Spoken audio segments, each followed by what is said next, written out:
Politics now. Early voting starts tomorrow for Nevada's presidential primary. Yeah, but it's not that simple. Republicans have a primary and a caucus. 8 News Now reporter Brian Will explains what you need to know before you head to the polls. It's a lot to sort out, Brian. Good morning.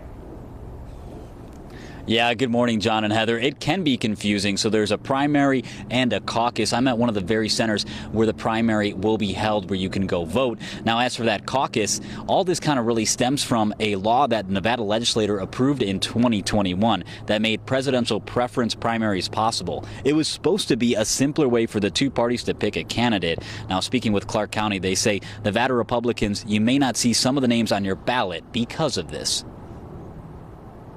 If the candidates did not file for candidacy, they are, of course, not on the ballot. So if they're not on the ballots because they did not file for candidacy, the major political parties are in charge of their nominating process. So we will, for the general election, receive those names for the different parties. The Nevada Republican Party did not go with the presidential primary format and will instead host and pay for a caucus on February 8th to decide their candidate. That means you may not see some of the names on the Republican ballot of the primary because they're only considering candidates in the caucus.